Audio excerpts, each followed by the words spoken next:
Good afternoon, everyone. Today I will be debating the topic, sport funding should be for all, not just the elite. I will be taking the negative stance on this topic. Before I begin, I would like to define some key terms.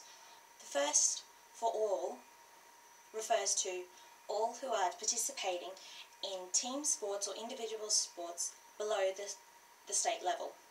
The second term, elite athletes, refers to athletes who are competing in either organised team sports or individual sport at either a state, national or international level. My arguments today will focus on the notion that national and state sporting organisations like the NRL, AFL, NBL should be given the considerable amount of funding. There are three clear arguments why these sport entities should be given considerable amount of funding than the grassroots or civic levels. Firstly, these elite athletes give back to the Australian economy as opposed to grassroots and local sport. Elite sport teams have created synergy between sport and the destination a tourist is visiting, such as North Queensland Cowboys and Townsville.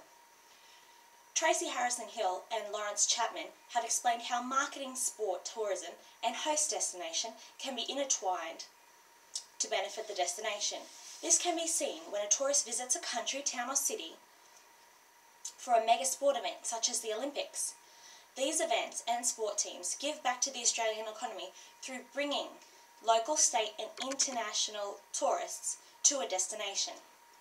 Also, hosting a mega event, the city can build new infrastructure. For example, currently the Gold Coast is going through a remodel for the 2018 Commonwealth Games. Secondly, if sport funding was not put towards the elite athletes, the nation would suffer as a consequence of undeveloped athletes representing their country.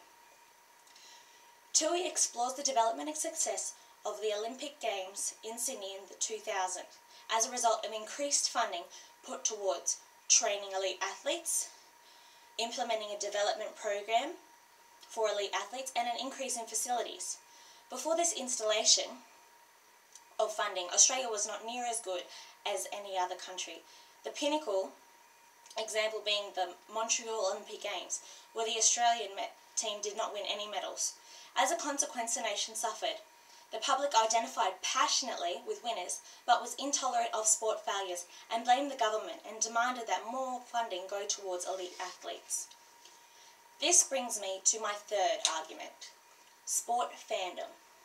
Athletes competing for their country, but in this case mostly sports teams, have many fans that can span across cities, states and countries. A number of scientists have suggested that because of the nature of team sports, sports fandom is likely related to psychological well-being. This has been proven by Eastman and Lamb, Holt, Keeley and Tien, Melnick, Smith, Wan, Melick, Russell and Pierce, and also Bryant and Sapolsky. With this research, it is clear that thousands, maybe even millions of people can benefit from attending or watching a team sport. On the other hand, only the performing athlete and maybe the parents of the athlete can psychologically benefit from engaging in a sport at a grassroots level.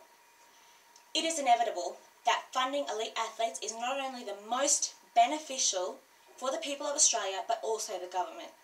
The benefits from funding elite athletes is vast, from national pride, sports marketing,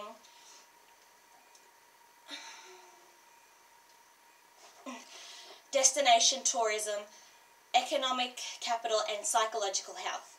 Please make the right choice and fund elite athletes, not everyone.